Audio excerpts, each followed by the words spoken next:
Let's check out the weather. April 6, 2018, in the Midwest.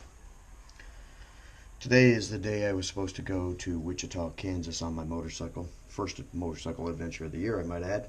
And, well, I don't think I'm going to go.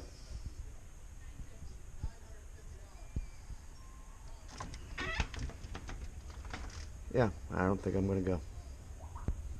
I don't know if I want to drive in 28-degree weather and snow and freezing rain. Thanks, Midwest. Mother Nature, you're a bitch.